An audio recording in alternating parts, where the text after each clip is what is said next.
विद्यार्थी मित्रांनो, आज आपण resistance of galvanometer by Kelvin's method बघणार आहे.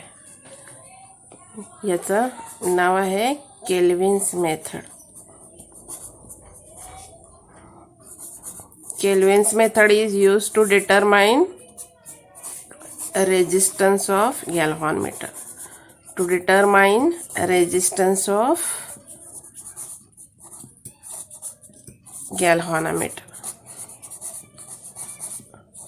मागच्या आपण मीटर ब्रिज वापरलं बघा. या मीटर ब्रिजचाच उपयोग करून आपल्याला हा गॅल्व्हॅनोमीटरचा रेजिस्टन्स काढायचा आहे. तर मागच्या वेळेचं तुम्हाला आठवतं का बघा, सर्किट आपण कसं काढलं होतं. तर या सर्किटमध्ये असे आहे बघा. इथं या सर्किटमध्ये काय आहे, ही एक एल शेप्ड मेटल स्ट्रीप आहे, इकडे दुसरी एल शेप्ड मेटल स्ट्रीप आहे आणि मध्ये स्ट्रेट मेटल स्ट्रीप आहे.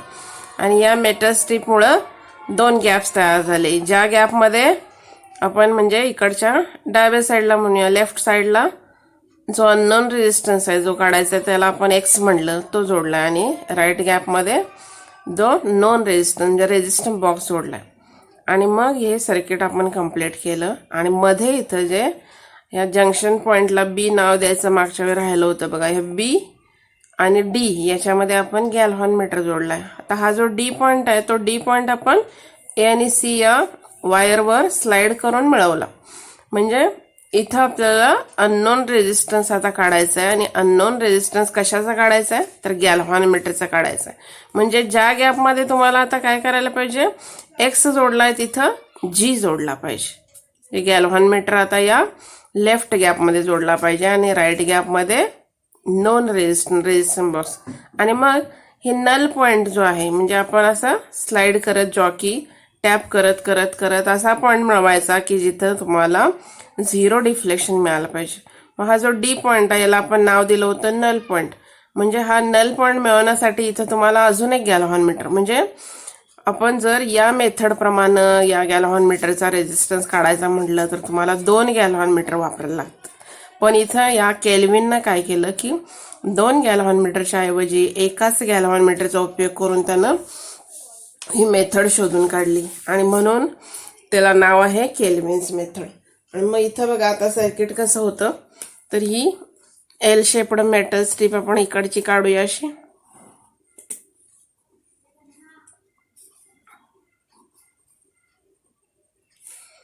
दुसरी मधली स्ट्रेट मेटल स्ट्रीप आणि अजून एक एल शेप्ड मेटल स्ट्रीप.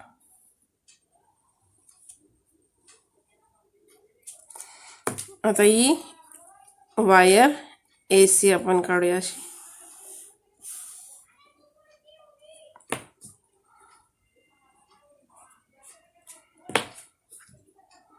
ही एसी वायर किती मीटर लांबीच्या, 1 मीटर. आणि म्हणून हिला या आपण मीटर ब्रिज म्हणतो. म्हणजे केल्विन्स मेथडमध्ये पण आपण मीटर ब्रिजच वापरणार आहे. मग या लेफ्ट गॅपमध्ये आपल्याला गॅल्व्हॅनोमीटर जोडायचं आहे. म्हणजे या गॅल्व्हॅनोमीटरचा तुम्हाला काय काढायचं आहे, रेजिस्टन्स काढायचा आहे. म्हणजे इथं आपण हा जी जोडला. इथं राईट गॅपमध्ये रेजिस्टन्स बॉक्स जोडायचा. तुम्हाला मी सांगितलं होतं रेजिस्टन्स बॉक्स कसा दाखवायचा, तर असा हा बाण काढून. बाणाचा अर्थ काय, व्हेरिएबल. आपण हा रेजिस्टन्स बॉक्समधला रेजिस्टन्स आपल्याला पाहिजे तेवढा आपण घेऊ शकतो. एसी ही 1 मीटर लांबीची कंडक्टिंग वायर आहे. तर या मधला हा जो जंक्शन पॉईंट आहे याला नाव दिलं आपण बी. तर बी या जंक्शन पॉईंटला आता नुसती जॉकी जोडायची बघा. एकच गॅल्व्हॅनोमीटर आपण वापरतो. म्हणजे मागच्या वेळी इथं गॅल्व्हॅनोमीटर होता, पण आता गॅल्व्हॅनोमीटर न जोडता आपण केल्विननं काय केलं मॉडिफिकेशन ते बघणार आहे. इथं नुसती जॉकी. जॉकी म्हणजे व्हेरिएबल आपण जो कॉन्टॅक्ट करण्यासाठी ही जॉकी आपण वापरतो.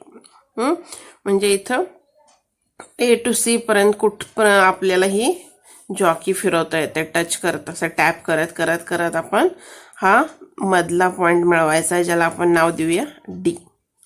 आता बाकीचं जे सर्किट आहे ते मागच्या वेळेसारखंच आहे बघा. इथं म्हणजे इथं बॅटरी, करंट सेंड करण्यासाठी बॅटरी, त्यानंतर की, आणि आपला हा जो करंट आहे तो करंट ॲडजस्ट करण्यासाठी इथं अजून एक व्हेरिएबल रेजिस्टन्स जोडायचा आणि त्याला आपण म्हणतो रेहोस्टॅट. रेहोस्टॅट RH. ही बॅटरीचं EMF EI म्हणूया प्लस मायनस की. आता बघा सुरुवातीला काय करायचं आपण की घालायची, की क्लोज करायची. की क्लोज केलं की सर्किट ऑन होणार. मग मागच्या वेळी तुम्ही ज्यावेळी ही जॉकी टच करत होता त्याच वेळी तुम्हाला गॅल्व्हॉन मीटरमध्ये डिफ्लेक्शन मिळत होतं. पण आता हा गॅल्व्हॉन मीटर ऑलरेडी सर्किटमध्ये आहे बघा. इथं आपण की ज्यावेळी घालतो त्यावेळी हा गॅल्व्हॉन मीटर पूर्ण हे सर्किट होतं. तर जॉकी टच असू दे किंवा नसू दे हे सर्किट कम्प्लीट असल्यामुळे गॅल्व्हॉन मीटरमध्ये डिफ्लेक्शन येणार आणि हे गॅल्व्हॉन मीटरमधलं डिफ्लेक्शन येतं याचा अर्थ हे सर्किट आपलं कम्प्लीट आहे. मागच्या त्या मीटर ब्रिजच्या एक्सपेरिमेंटमध्ये जॉकी टच केल्याशिवाय सर्किट कम्प्लीट होत नव्हतं आणि त्यामुळे इथं काय होतं आता हा गॅल्व्हॉन मीटरमध्ये आपण नुसती की घातली की काय येतं डिफ्लेक्शन येतं. आता हे जे डिफ्लेक्शन आहे ते डिफ्लेक्शन आपण काय करायचं या रेहोस्टॅटच्या साहाय्यानं ॲडजस्ट करायचं सुटेबल. हा जो गॅल्व्हॉन मीटर असतो तो कसा असतो बघा, तुम्हाला मी असं काढून दाखवू शकते. असं गोल आपण एखादा घेतला तर इथं असं स्केल असतं याच्यावर. मग इकडं याच्या सेंटरला 0 असतो, इकडं 10 20 असं असतं, इकडं पण 10 20 असं असतं. म्हणजेच मागच्या वेळी आपण काय मिळवत होतो हा पॉइंटर 0 कुठं येतो नल पॉइंट मिळवत होतो. पण आता काय होतं बघा, तर हा जो गॅल्व्हॉन मीटर आहे या गॅल्व्हॉन मीटरमध्ये एक सुटेबल डिफ्लेक्शन येतं आणि ते डिफ्लेक्शन आपण रेहोस्टॅटच्या साहाय्याने ॲडजस्ट करायचं. म्हणजे सुटेबल डिफ्लेक्शन समजा आपण 20 ॲडजस्ट केलं, इथं या बाजूला 20 किंवा या बाजूला 20 आपण कुठल्याही बाजूला 20 आपण ॲडजस्ट केलं हे रेहोस्टॅटच्या साहाय्यानं. आता आपण ही जॉकी जी आहे ती जॉकी टच करायची.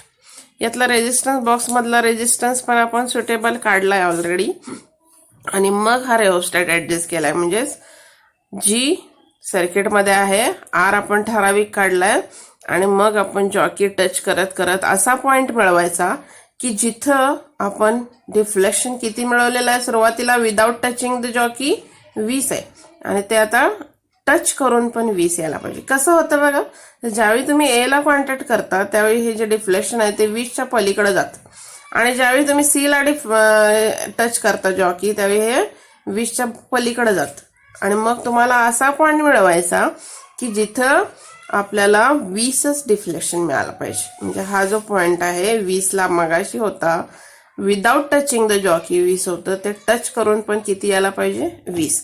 आणि मागची जी मेथड होती ती कुठली होती मग नल डिफ्लेक्शन मेथड होती.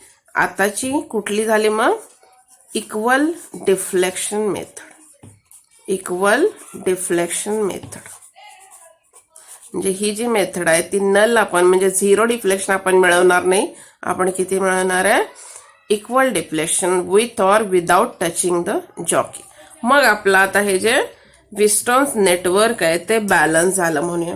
आणि हे जे विस्टोन्स नेटवर्क आहे ते बॅलन्स झालं असेल तर मग आपले 4 रेजिस्टन्सेस विस्टोन्स नेटवर्कचे कुठले कुठले येतील बघा. तर आता गॅल्व्हॉन मीटरचा रेजिस्टन्स जी आहे म्हणूया, रेजिस्टन्स बॉक्स मधला रेजिस्टन्स R आहे. इकडं आपण ही जी लांबी आहे या लेफ्ट साईडची जीच्या समोरची मागच्या वेळी जसं आपण घेतलं होतं तसंच जीच्या समोरची म्हणून त्याला म्हणा LG आणि इकडची आरच्या समोरची आहे त्याला म्हणूया LR. म्हणजेच जी R2 झाले रेजिस्टन्स ऑफ लेंथ LX नव्हे resistance of length LG and चौथा रेजिस्टन्स कुठला आला resistance of length LR. Resistance of length LR.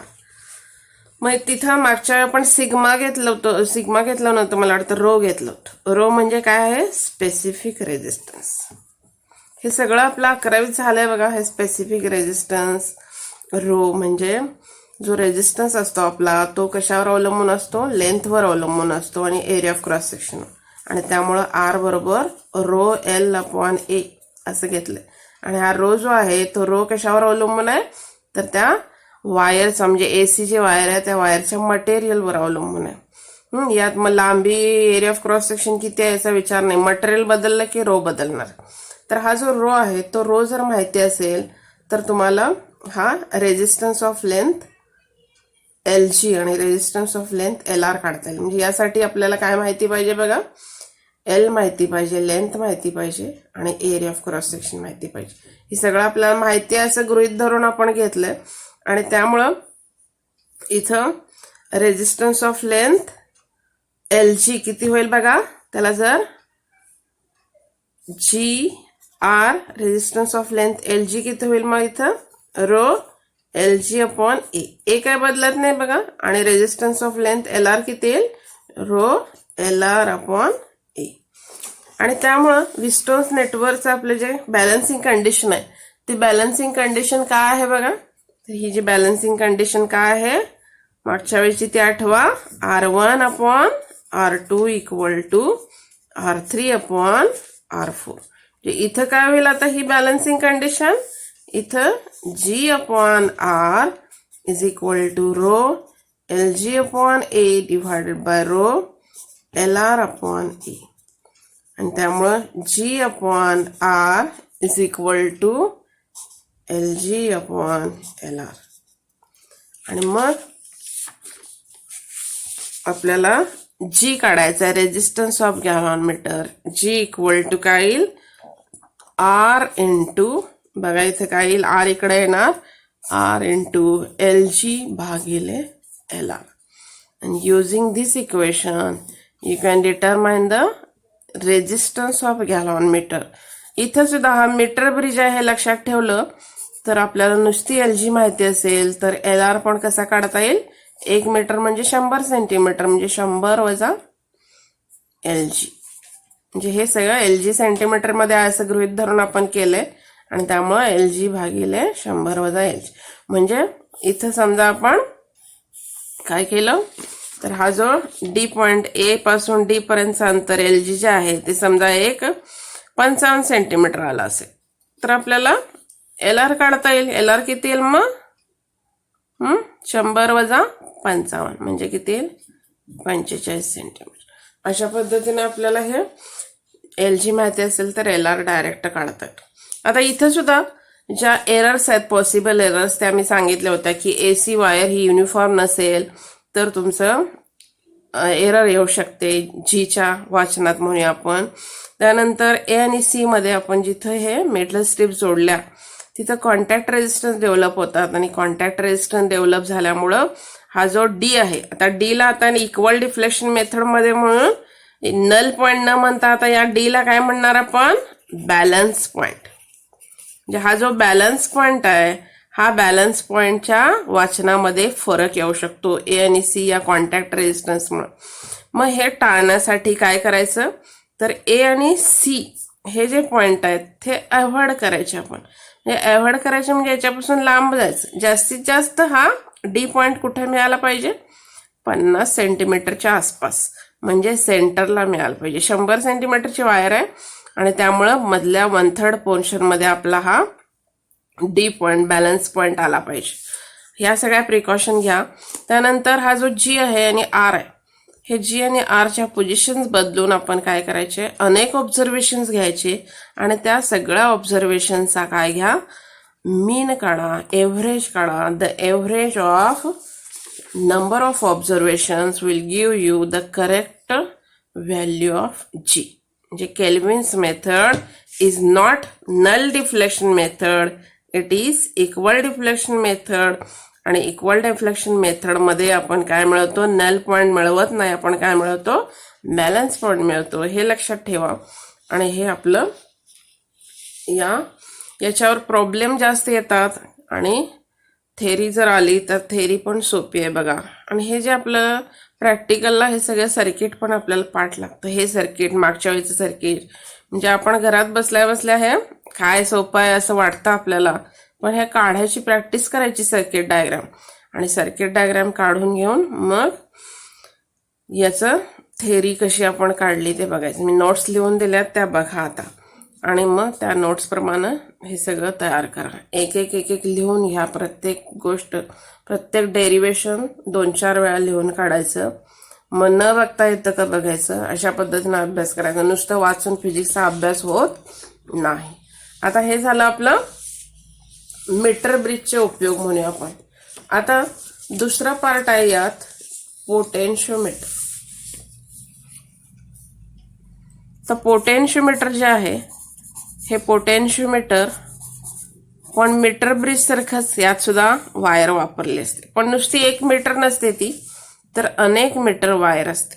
म्हणजे असे वायरचे वेढे काढलेले असतात म्हणूया. म्हणजे इथं ए जर असेल तर इथं 100 संपली, इथून अशी हा दुसरी 200, 300 आणि 400. म्हणजे आपण जी वापरणार आहे ती जवळजवळ 400 सेंटीमीटर म्हणजे 4 मीटरची वायर असते. म्हणजे ही असा एक पोटेन्शियोमीटर असतो. आणि हे जो पोटेन्शियोमीटर असतो, या पोटेन्शियोमीटरच्या साहाय्यानं आपण काय करू शकतो, तर जो व्होल्ट मीटर आपण पोटेन्शियल डिफरन्स मोजण्यासाठी वापरतो, तसा आपण या पोटेन्शियोमीटरचा उपयोग करू शकतो पोटेन्शियल डिफरन्स मोजण्यासाठी. त्याप्रमाणे या पोटेन्शियोमीटरच्या साहाय्यानं आपण 2 सेल्सचा EMF कम्पेअर करू शकतो. म्हणजे E1 एकाचा सेलचा EMF असेल आणि दुसऱ्या सेलचा E2 असेल, तर E1 भागिले E2 हे काढू शकतो आपण किती आहे ते या पोटेन्शियोमीटरच्या साहाय्यानं. मग या पोटेन्शियोमीटरचं प्रिन्सिपल काय आहे, म्हणजे प्रिन्सिपल ऑफ वर्किंग काय आहे ते पहिल्यांदा बघूया, आणि मग आपण त्याचा उपयोग कसा, म्हणजे हा पोटेन्शियोमीटर व्होल्टेज मोजण्यासाठी, पोटेन्शियल डिफरन्स मोजण्यासाठी वापरतो ते बघूया. तर ह्या पोटेन्शियोमीटरमध्ये आपण एक AB अशी वायर घेऊया.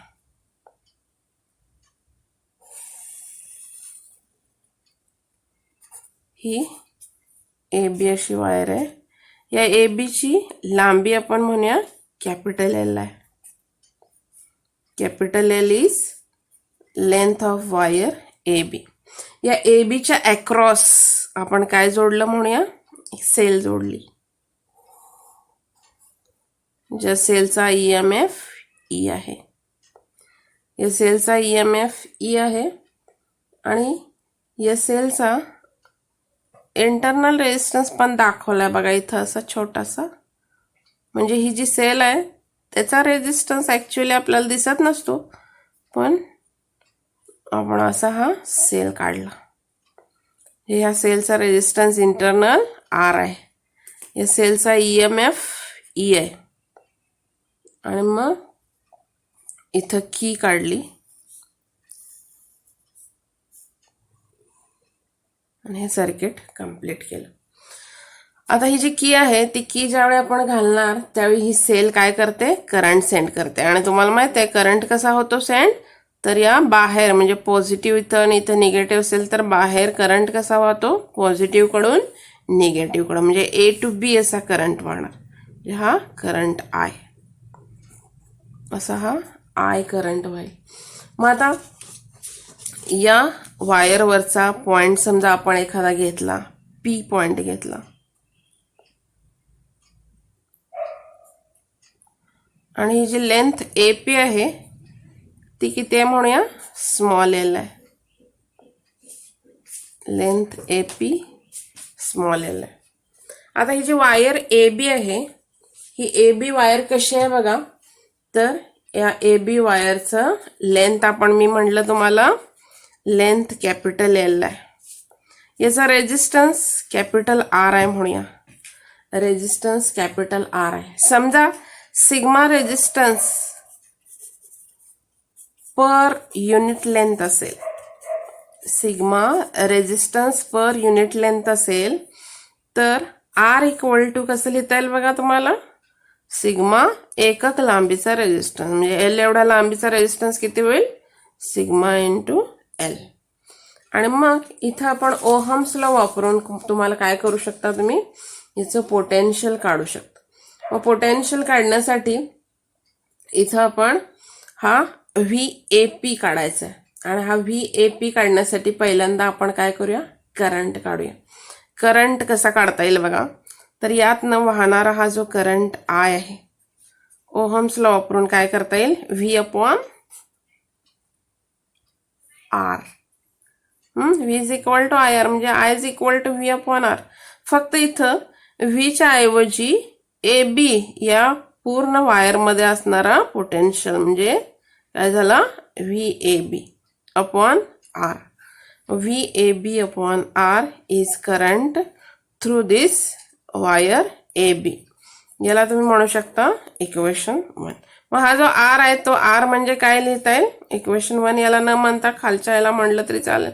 म्हणजे VAB अपॉन काय येईल सिग्मा L. याला आपण इक्वेशन 1 म्हणूया आपण VAB अपॉन सिग्मा L. आता ही जी AP एवढ्या लांबीची वायर आहे त्यातलं पोटेन्शियल काढायचं आहे. म्हणजे potential difference across length AP किंवा along length AP is equal to, आता VAB बरोबर IR जसं म्हणलं तसं आता इथं काय होईल बघा, करंट काय बदलणार नाही AP मधनं, जे करंट आहे तेवढा I आला इनटू R. आता हा जो R आहे तो R या AP चा जो आहे तो AP चा R वेगळा घेऊया, R डॅश म्हणूया.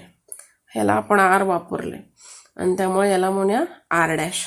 मग आता VAP is equal to IR dash. R dash म्हणजे काय तर रेजिस्टन्स ऑफ लेंथ AP किती असेल बघा, ती AP ची लांबी किती आहे L आहे आणि आपण बघितलंय sigma resistance per unit length आणि त्यामुळे R डॅश इक्वल टू काय येईल सिग्मा इंटू L. म्हणजे इथं IR डॅश किती आलं sigma into L is equal to I ची किंमत घाला आता इक्वेशन 1 वरनं VAB upon sigma capital L into sigma small L. Sigma sigma cancel झाला बघा आणि त्यामुळं VAP इक्वल टू काय येईल VAP equal to VAB upon capital L into small L. यातलं बघा आता इथं आपण हे जे E वापरलंय ते E म्हणजे EMF त्याचा कॉन्स्टंट आहे आणि EMF कॉन्स्टंट असल्यामुळं VAB हा कॉन्स्टंट असणार आहे. VAB and L are constant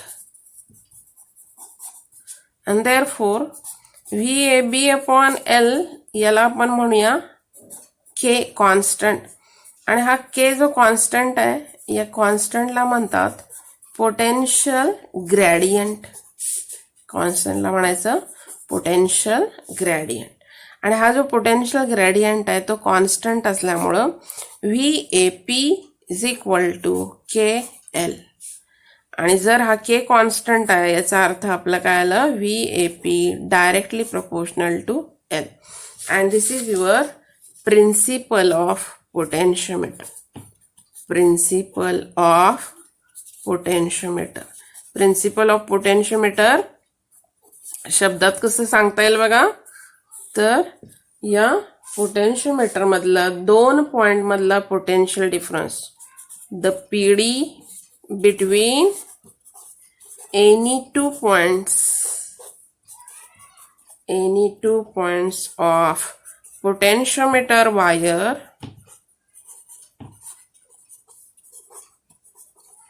is directly proportional to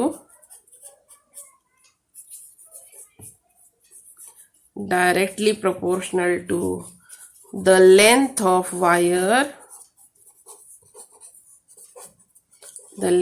wire between the 2 points.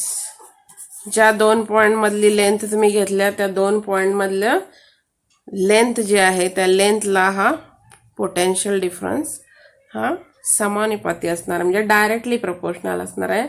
फक्त इथं काळजी काय घ्यायची तर ही जी वायर आहे ती वायर युनिफॉर्म असली पाहिजे. इथं हे प्रिन्सिपल ऑफ पोटेन्शियोमीटर संपलं.